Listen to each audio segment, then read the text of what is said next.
Welcome to Thailand guys. And Thailand सिर्फ massage के लिए फेमस नहीं है, थाईलैंड बहुत कुछ के लिए फेमस है।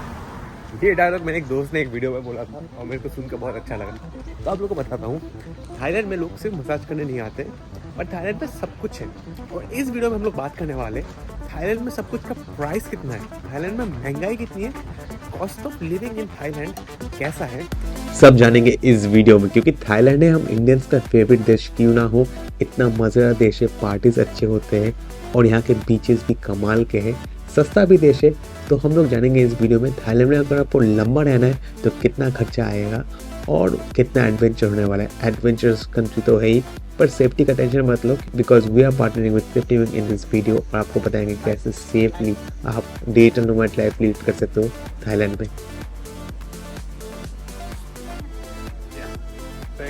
क्योंकि क्या होता है, बहुत जन थाईलैंड में आके लंबा रहना पसंद करते हैं क्योंकि इतना मज़ेदार शहर है, इतना मज़ेदार देश है, वेदर इतना बढ़िया है, आसमान में साफ ही है। अगर आप इंडिया के कंपेयर करूँ तो खाने के ऑप्शन बहुत सारे हैं, बीचेस है, पहाड़ है, बर्फ़ वाले पहाड़ नहीं है, बट बीच, नाइट लाइफ और बेसिक लाइफस्टाइल, लोगों का पोलाइटनेस और सेफ्टी, सब कुछ उम्दा एक नंबर है यहाँ पे थाईलैंड में। तो अगर आपको मन है थाईलैंड में आके बसने का गलत शब्द है, बट थाईलैंड में आके आपको अगर थोड़ा लॉन्ग टर्म रहने का प्लान है, डिजिटल नोमैड जैसे लोग काम करके रहते हैं बाहर दूसरे देशों में, तो उसके लिए कितना खर्चा आ जाएगा आपका महीने का, उसके बारे में बात करेंगे इस वीडियो में।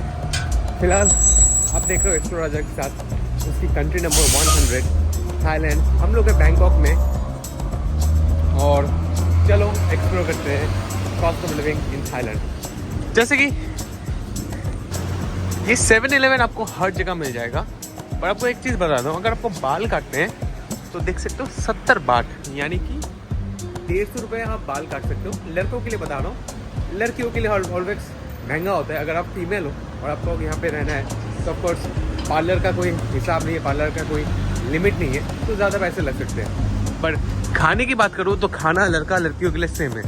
फैंसी रेस्टोरेंट जाओ या फिर बेसिक से रेस्टोरेंट जाओ, कहीं पे भी जाओ, आपका बिल पर हेड 50 से 500 के बीच में आ सकता है। बात की बात कर रहा हूँ क्योंकि थाईलैंड में यूज़ करते हैं थाई बात, और $1 है ऑलमोस्ट 36 थाई बात, या फिर एक थाई बात है $2.30।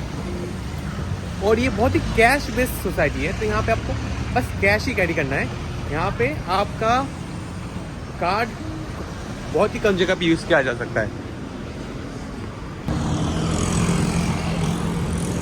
ऑलमोस्ट हर कोई ट्रैफिक रूल्स बहुत ही ज़्यादा मानते हैं, पर उतना भी नहीं। देखो, कुछ लोग हेलमेट पहने हैं और कुछ लोग बिना हेलमेट के भी हैं, तो हेलमेट का रूल उतना टाइट नहीं है जितना हम लोगों ने वियतनाम में देखा था, और आज के दिन में भी हमारे यहाँ पे है जितना टाइट। पर देख सकते हो बहुत सारे एक्सपर्ट्स यहाँ पे रहते हैं और घूमने भी आते हैं और रहते भी हैं। हम लोग एक खाउसांग एरिया में, जो कि बैंकॉक का दिल कहा जाता है, मेन सेंटर, और यहाँ पे हॉस्टल्स बहुत ही सस्ते हैं। अगर आपको यहाँ पे हॉस्टल चाहिए तो आपको पर नाइट का आराम से $4 में मिल जाएगा, इरेस्पेक्टिव ऑफ द सीज़न। तो $4 यानी कि 350 रुपये में आपको आराम से यहाँ पे हॉस्टल मिल जाएंगे, जो कि कंपेयर करूँ थाईलैंड के दूसरे पार्ट्स में तो उससे तो महंगा है। क्योंकि अगर आप चिंग जैसे नॉर्थ थाईलैंड है वहाँ पे रहोगे तो आपको 100 बात यानी कि 220-250 रुपये में आपको हॉस्टल मिल जाएगा। आप अगर सदर्न आइलैंड्स की बात करेंगे तो उधर भी 250-300 रुपये में आपको पर नाइट का हॉस्टल पे रह जाएगा। और अगर हॉस्टल में रह के काम करना चाहते हो तो बैंकॉक बेस्ट शहर नहीं है, बेस्ट है या तो नॉर्थ में चिंग माई चले जाओ या फिर साउथ में किसी भी आइलैंड या फिर कोस्टल टाउन चले जाओ, क्योंकि वहाँ पे शांति ज़्यादा है। वहाँ पे आप आराम से बैठ के काम कर सकते हो, इंटरनेट की कोई चिंता है ही नहीं, आप लोग आराम से उधर सारे काम कर सकते हो, इनफैक्ट सस्ते में। तो बैंकॉक तो मैं कहूँगा कंपेरेटिवली थोड़ा महंगा है, और अगर महंगाई पसंद है, बड़ा शहर पसंद, तो बैंकॉक में रहो, कोई बात नहीं। यहाँ पे ट्रांसपोर्ट बढ़िया है, आप बसेस ले सकते हो सिर्फ 8 से 10 बाट में, यानी कि सिर्फ कुछ ही रुपए में।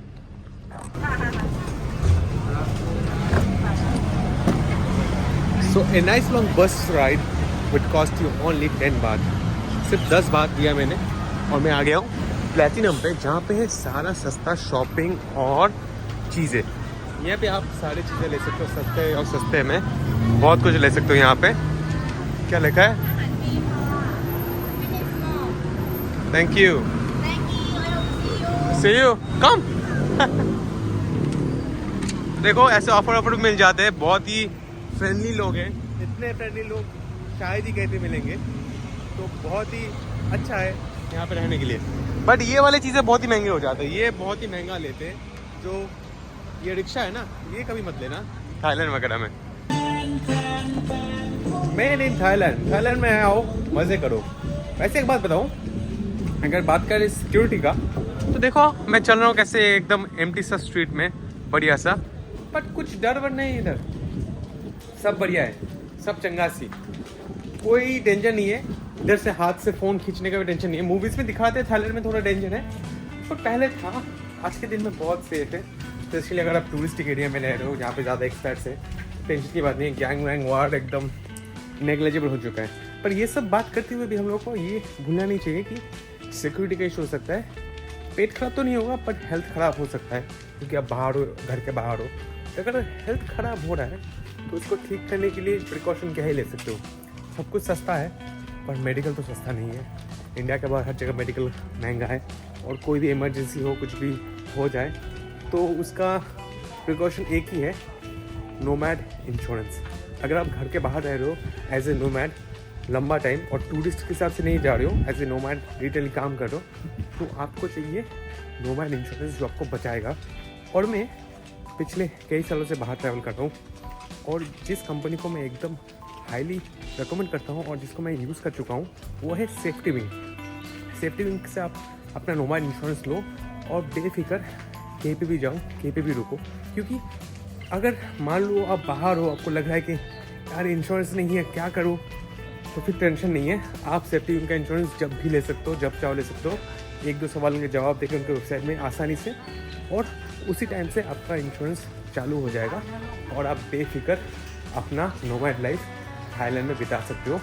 क्योंकि ये जो ट्रैवल मेडिकल इंश्योरेंस है, ये आपका ट्रैवल डिले, लॉस पैकेज और ट्रिप इंटरप्शन 180 देशों में कवर कर लेता है, और इसके लिए आपको पूरे साल का इंश्योरेंस भी लेने की ज़रूरत नहीं है। अब जब चाहो अपना इंश्योरेंस ले सकते हो, सिर्फ 5 मिनट में कुछ सवालों के जवाब देके। और इसका बेस्ट पार्ट है 24/7 कस्टमर सर्विस, जो कि आपका ध्यान रखेगा। मैं नीचे लिंक दे दूँगा, आप ज़रूर चेकआउट कर लेना। क्योंकि ट्रैवलिंग के टाइम मैं हर सब दोस्तों को कहता हूँ, इंडिया के बाहर जा रहे हो, घर के बाहर जा रहे हो, तो बिना इंश्योरेंस के कभी मत जाना, ये ज़रूरी है। और एक और चीज़ जो बहुत ज़रूरी है, लोकल्स के साथ मिलना। अगर आप दूसरे कंट्री जा रहे हो, ब्यूटी और सब कुछ एक अलग फैक्टर है, और वहाँ का लोकल से इंटरेक्शन ज़्यादा इंपॉर्टेंट फैक्टर है। लोकल्स जितने अच्छे होंगे उतना मज़ा आएगा। अब देख सकते हो चाचा चाची सब बैठे हैं यहाँ पे, खाना खा रहे हैं, चिल्ड है, जाके बात करो, बहुत वेलकमिंग है, बहुत ही मज़ेदार है, स्माइल करते हैं। अब दुकान में जाके बात करते रहो, कुछ लो ना लो, सबको अंग्रेजी आती है, तो टेंशन की बात नहीं है। और अभी आगे एकदम सेंटर पे, जहाँ पे सारे बड़े बड़े बिल्डिंग, बड़े बड़े बाजार, और यहाँ पे अगर आपको रहना है, जनरली लोग रहना पसंद नहीं करते, बट अगर आपको अपार्टमेंट भी अगर लेना है, तो थाईलैंड में आपको बता दूँ, बैंकॉक में कम से कम आपको $400 से $500 खर्च करने पड़ेंगे, यानी कि 40,000 रुपये लग जाएंगे एक मंथली अपार्टमेंट रहने के लिए, स्टैंडर्ड वाला, जिसमें फर्निश्ड रहता है। तो यहाँ पे सब कुछ फर्निश्ड ही होता है, आपको अलग से सामान खरीदने की ज़रूरत नहीं है, बट महंगा है। 40,000 रुपये रेंट देना महंगा है। अगर आप 2 लाख 3 लाख कमाई नहीं कर रहे हो, तो ये तो बहुत ही ज़्यादा महंगा है। इसलिए मैं रिकमेंड करता हूँ कि आप चले जाओ साउथ में या फिर नॉर्थ में, वहाँ पे आपको ढूंढने से 200 से 250 में आपको मिल जाएगा अपार्टमेंट, यानी कि 16 से 20,000 रुपये में आपको फुल अपार्टमेंट मिल जाएगा। आप वहाँ पे रहो मज़े में, और कॉस्ट ऑफ लिविंग बहुत ही नीचे गिर जाएगा अगर आप उस एरिया में रह रहे हो तो।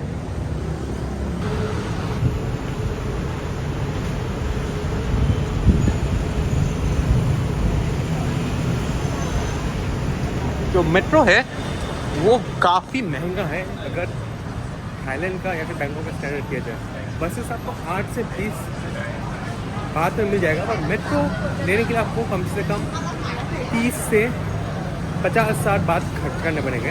और मेट्रो का फ़ायदा ये है कि मेट्रो बहुत फास्ट है, मेट्रो पूरे ट्रैफिक को स्किप कर देता है, क्योंकि बैंकॉक का ट्रैफिक पीक आवर्स में तो बहुत ही ज़्यादा रहता है। पर जो अमीर होते हैं और जो एक्सपर्ट्स होते हैं वही मेट्रो अफोर्ड कर सकते हैं।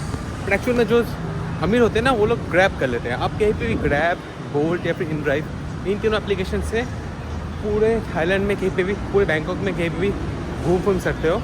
और इसके लिए आपको बहुत कम मूल्य देना पड़ता है। मान लो आधा घंटा ग्रैब के लिए आपको देने पड़ेंगे 100 बात भी नहीं, कभी कभी 80 बात, 70 बात।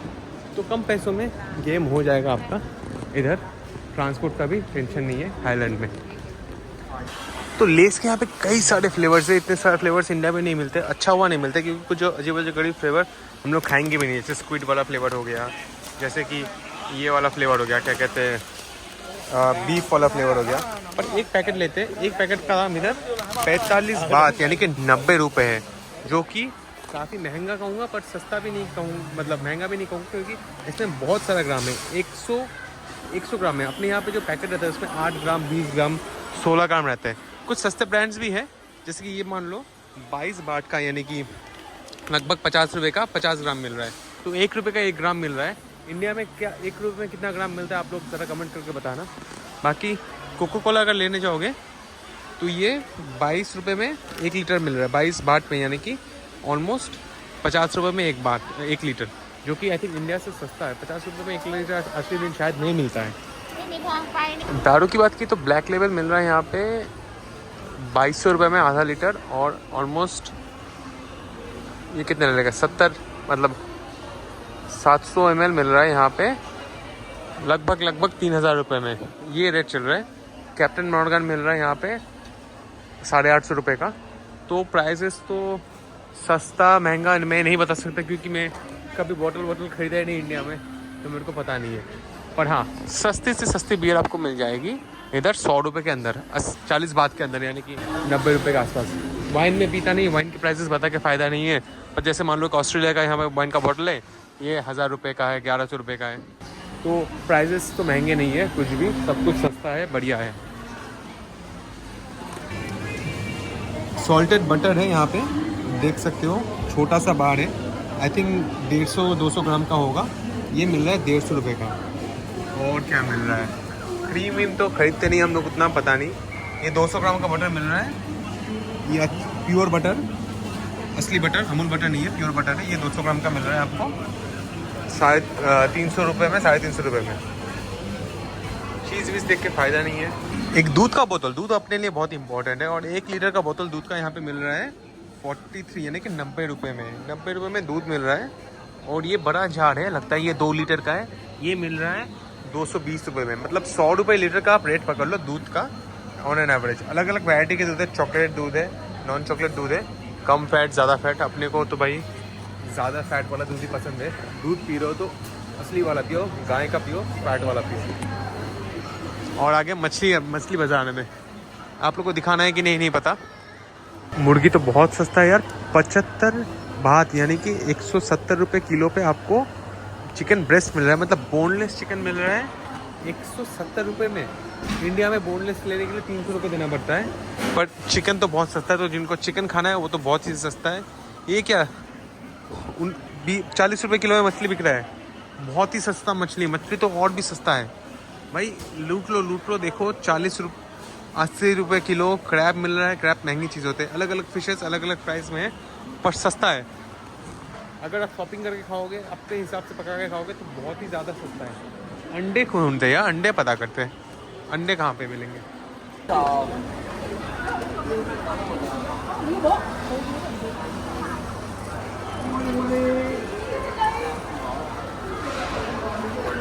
Hello, do you know what is eggs? Egg, हाँ एग, हाँ मिल गया, अंडा मिल गया, अंडा। चलो आप लोगों के लिए सस्ता अंडा ढूंढते हैं, ठीक है। अलग अलग रेट के, अलग अलग क्वालिटी के मिलते हैं। मैं तो सबसे सस्ता वाला ढूंढूंगा। यहाँ पे है आई थिंक 30 पीस का 340 बाट में, 30 पीस का 340 बाट, 30 पीस का 340 बाट। और यहाँ पे मिल रहा है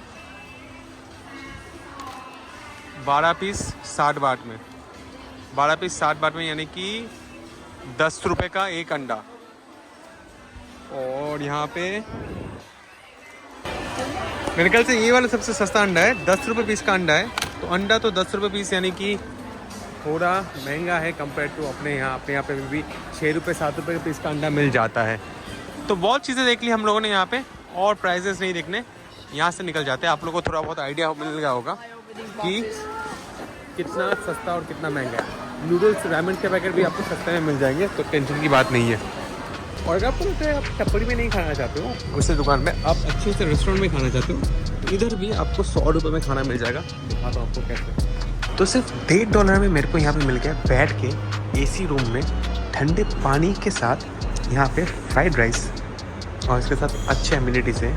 तो अगर आपको अच्छी जगह पे खाना भी है तो यहाँ महंगा नहीं है, यहाँ पे सब कुछ सस्ता है। सेफ आओ और मजे करो। Thank you. लॉन्ग टाइम रहोगे तो कपड़े भी धुलवाने पड़ेंगे।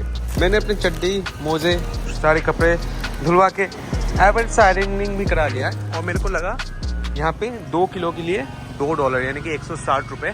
लिखा तो है 8 घंटा, पर मेरे को सिर्फ 5-6 घंटा लगा। 5-6 घंटे भी हो गया। एक्सप्रेस वाला लेने की ज़रूरत नहीं है। मिल गया मेरे को मेरा कपड़ा। ये होता है लॉन्ग टर्म ट्रैवलिंग यहाँ पे नोबार्ड लाइफस्टाइल का one of the requirement. Insurance के साथ कपड़ों को भी धुल के रखना है। और इस लाइफ में एक और खर्चा आ जाता है बाल काटने का। $2.5 यानी कि 200 रुपये में बाल काटने आ गया हूँ मैं। अगर ढूंढो तो $2 का भी मिल जाएगा, पर 2 से नीचे मिलना मुश्किल है। सिर्फ गाँव में $1 का मिल जाएगा। जैसे इंडिया में भी अभी मैं बाल काटा रहा हूँ तो 70 रुपये लग ही जाते हैं, ऑलमोस्ट $1 लग ही जाते हैं। यहाँ पे $2.5 यानी कि 200 रुपये। एंड जस्ट हेयर कट कर लिया। कैसा हुआ बताओ? अच्छा लगा, सर्विस अच्छा लगा, बहुत पोलाइट। अफ्रीका में जैसे बाल कटाते हैं उनको तो आता ही नहीं है बाल कटाना, उसके हिसाब से तो सही है।